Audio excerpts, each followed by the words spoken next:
Kalayan nyebat asmani pangeran nu kagungan sifat murah lan sifat asih. Murah na di alam nyata, asih na di alam gaib. Yen dinadangan ayeuna kula izin sejak magelaran mandalangan. Sanes paneman galangan mapatahan nanging kawang kuku kewajiban pikeun urang sadaya.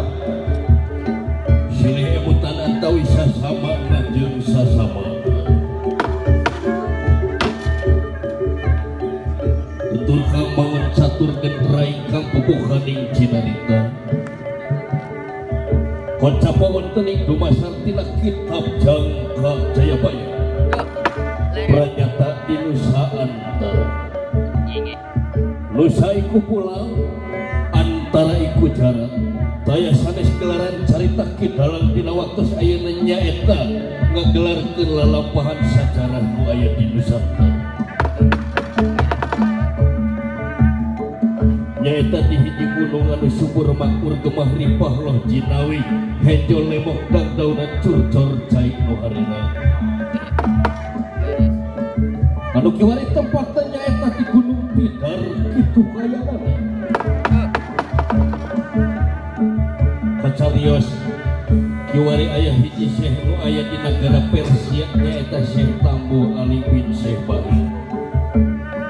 Atanapi kasebat Syekh Subakir teh.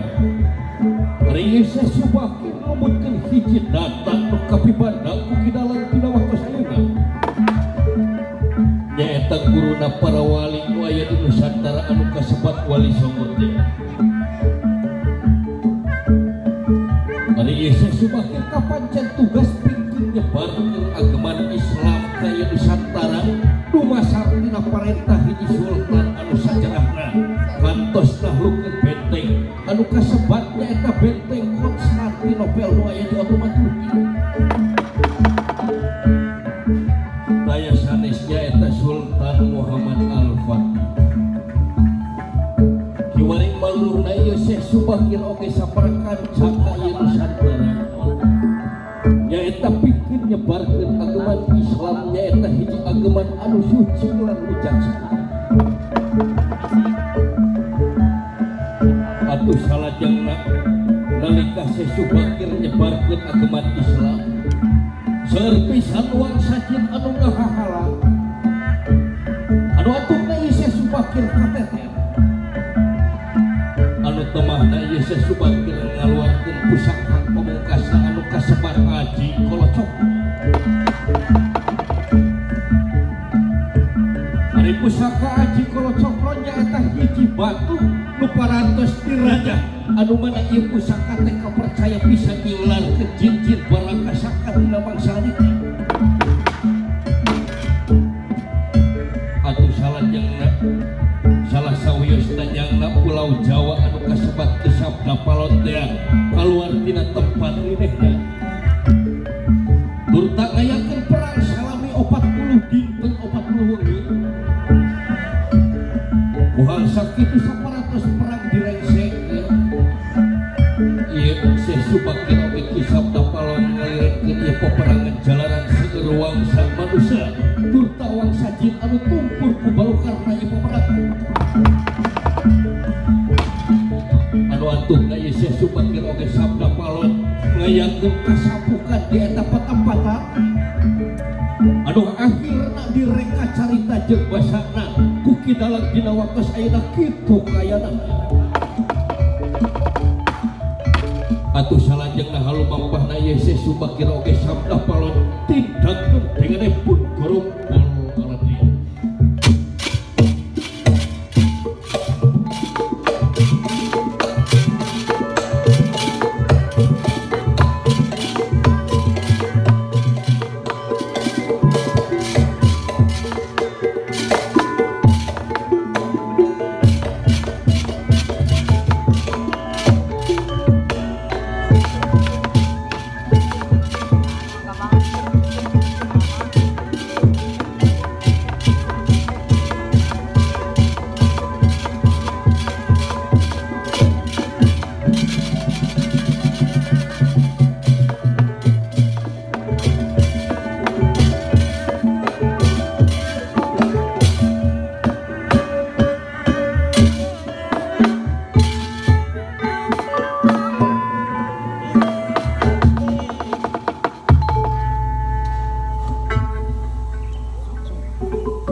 Jrek munik wis iki urip memelan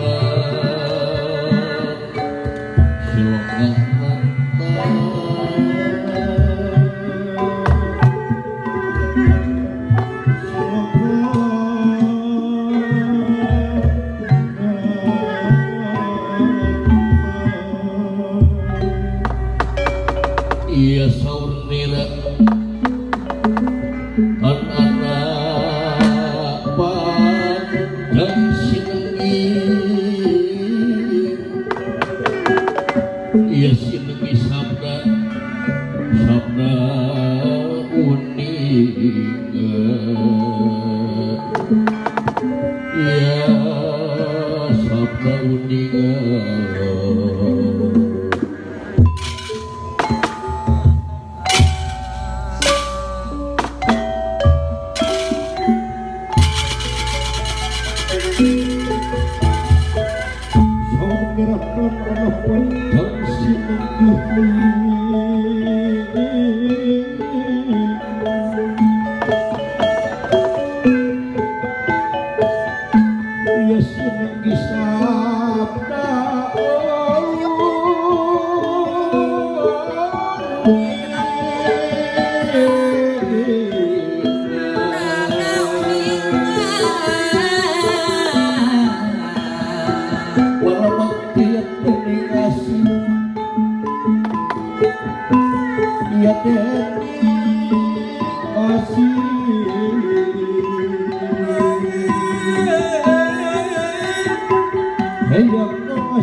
balik mulih mengasar kamulayannya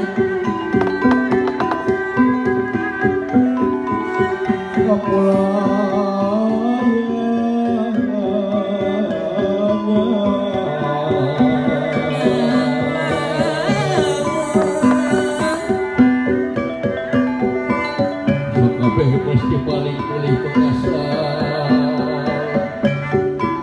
kamulayannya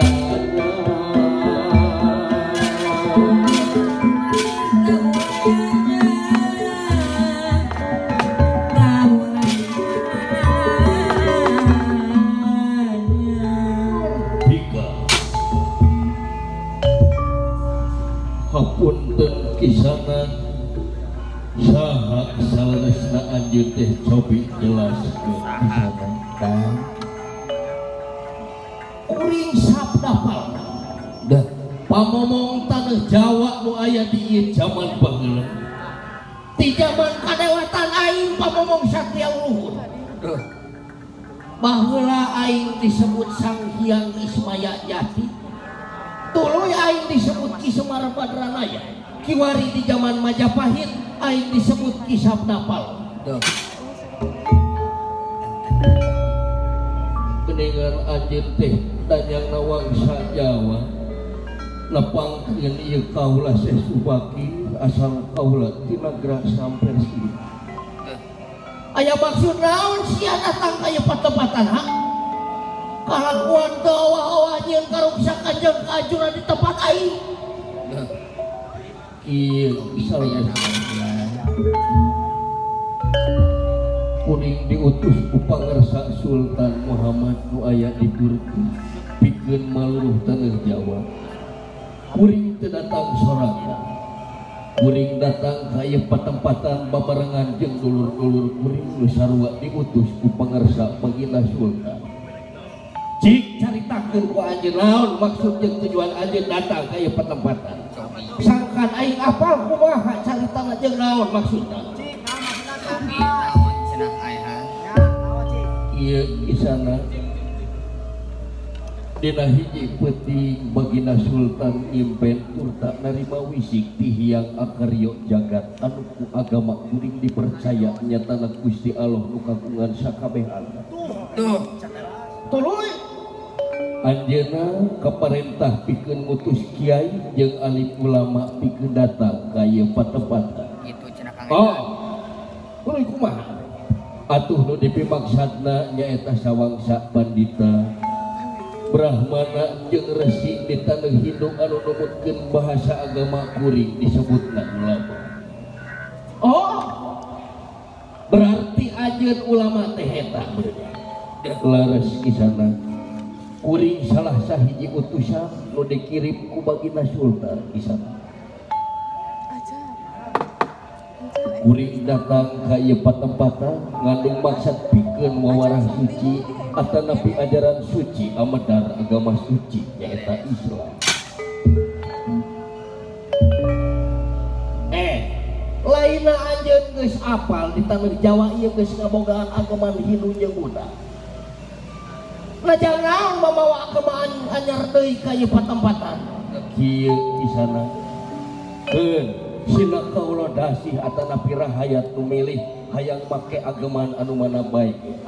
Sabab kuring percaya kabeh agaman pasti mawa jalan kana kahadean. Kan tenan. Rupina ge anjeun langkung uninga salah kudanyangna wangsa Jawa. Langkung uninga sateu acan agaman Hindu jeung agaman Buddha datang ka ieu patempatan tos langkung payun aya kapitayan atanapi kepercayaan wangsa Jawa anu asli anu ngajarkeun ajaran budi tantos.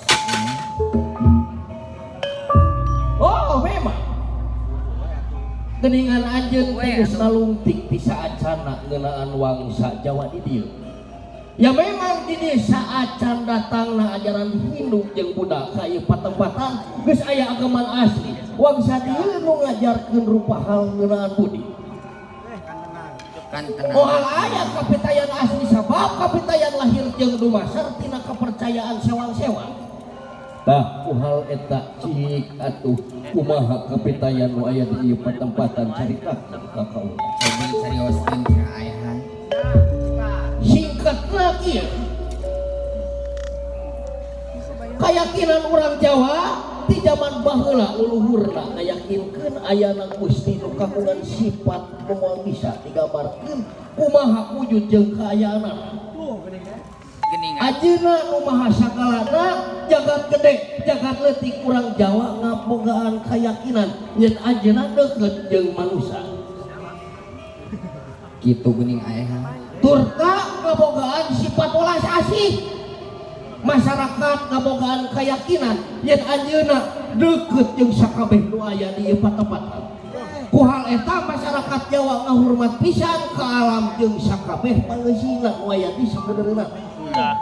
Laras pula. Sabab ku keyakinan maranehna sakabeh ieu ngabogaan sukma. Sukma di dieu nyaeta wawakil ti mantena. Nalika masyarakat Jawa muja anu ngabogaanana nyaeta dilambangkeun ku hiji tempat anu suwung. Duh, kitu cek rapli. Suwung di dieu hartina lain suwung kosong, ngan suwung di dieu ngandung harti kosong molompong tapi di dinya hasajatina aya pangeusina nyatana nu maha kawasa. Ku hal eta di tempat pamujaan urang Jawa disebut sanggar pamujaan.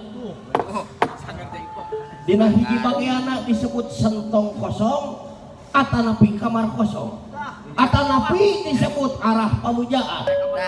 Oh berenang di agaman kula disebut kiblat eta teh teuing teu apal. sabab maranehna ngayakinkeun di mana aya tempat anu kosong di dinya aya pangeusina nyatana nu maha kawasa. Nah, seperti itu ajaran nuku kula bawa bikeun agama. Atanapi cepengan jeung pakaian nu negeskeun eta sakabeh. Sabab sajatina nu mawujud ieu teh sang wujud tunggal nu nyiptakeun, nu ngatur sakabeh alam jeung sakabeh pangeusina, tur tak leuwih deukeut anjeunna batan urat beheung manusia eta sorangan. Geuning. Ajaran kuring agaman kuring negeskeun perkara budi pekerti nu agung nyaeta nyebarkeun asih ka sakabeh alam kasasama teu diwilah-wilah jeung sakabeh makhluk. Rupina katawis ku anjeun hei danyangna urang Jawa. Kumaha ruksakna tatanan Majapahit dina waktu ieu. Lobana jalma perang nu ngabalukarkeun lobana korban patulayah alatan ieu perang. Lobana rahayat jadi sangsara, wanoja jarani randa budak leutik tetua teu dosa jarani korban alatan ieu perang. Nu mana ku hal ieu kalah ningkatkeun angka kajahatan. Jauh pisan tina sifat nyaahan dedehan asihan ka sakabeh alam. Atuh ku hal eta kapitayan nu diyakinna ku bangsa Jawa ieu teh kalah patukang tonggong jeung eusi suci nu parantos dicaturkeun nembe ku salira danyang bangsa Jawa. Rupina ieu nu kudu dibenerkeun deui perkara budi pekertina. Lajeng saparantosna ieu sesubakir nyaritakeun naon nu dipimaksudna. Horeng isi mana horeng yang kisahna paron bingung nu teu mangih tungtung susah menang nu taya sunana kitu nuutkeun panyariosan.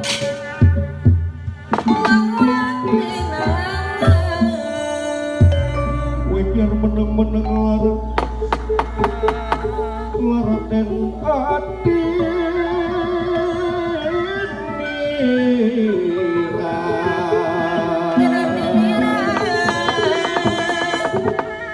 direng kalimpunan mega bodara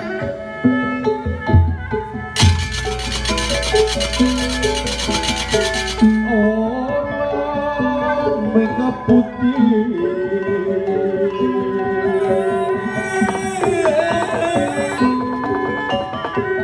orang mega putih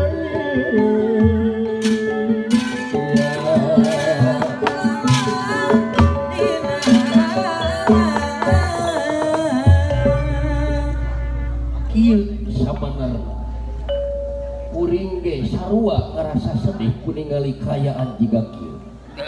Tatanan geus kubrah sakabeh pajabat nu aya di ieu nagara silih siku silih joglokeun merebutkeun tahta jeung jabatan alatan lagu nafsu pribadi. Tuh geuning silih janggut nyara. Oh, anu atuhna loba rahayat anu katalangsara. Pandita jeung Brahmana geus teu bisa kukumaha deui dina waktu ieu. Jalma leutik pada bingung kudu kasaha neangan pembuntangan zaman ieu teh bener-bener disebut zaman edan. Bararingung ayhan. Zaman edan bro. Ku hal eta Zaman edan.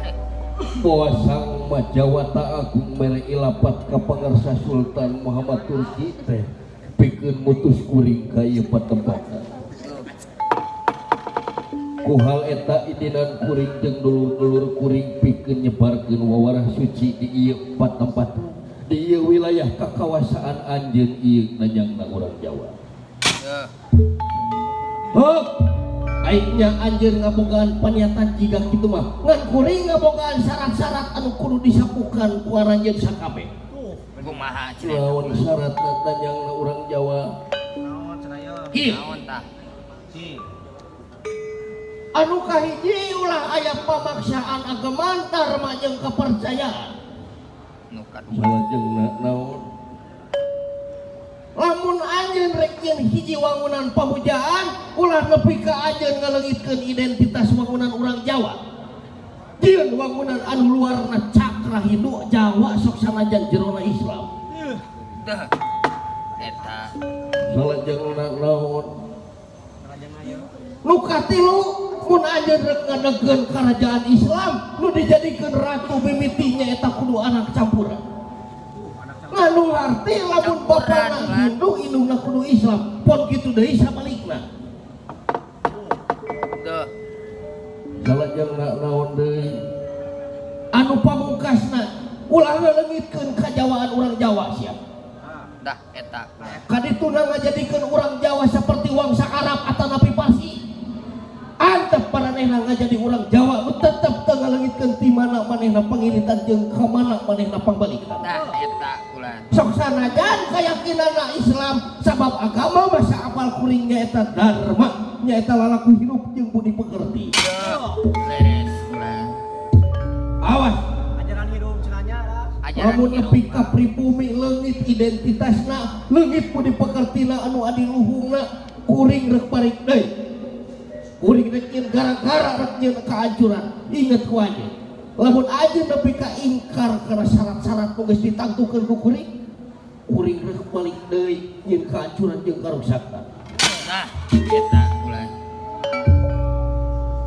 sae mangga syarat kahiji nepi ka opat kuring nyapukan tuh ngan khusus ke syarat kaopat kuring bakal tetep manut jeung ngalestarikeun naon anu geus aya di kieuna ngan lamun hiji mangsa dina majuna zaman tangtu eta lain dina kawasa kuring keun eta mah kumaha Gusti akarya jagat anu nangtukeun tuh waduh saparantos sabda palon kali Subakir silih nyapukan katang tuana ingih lami-lami sabda palon leungit tanpa lebih hilang tanpa kerana isana kemancar cahyana dirina kitu numutkeun panyariosan dina waktu ayeuna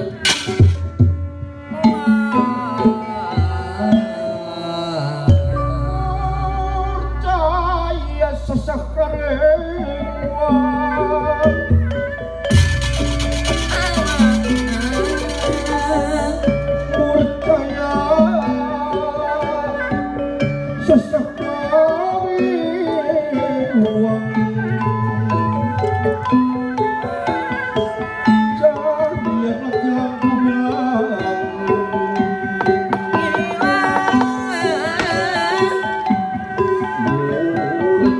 sesakaring cahya langit gemilang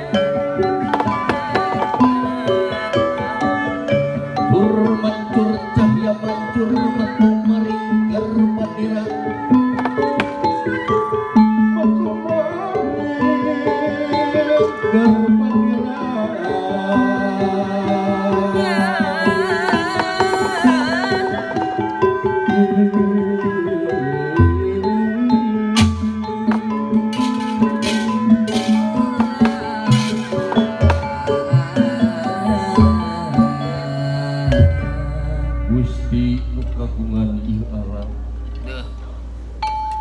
mugia ieu paniatan kaula sing sapamunut inuluran sapanejak ti negara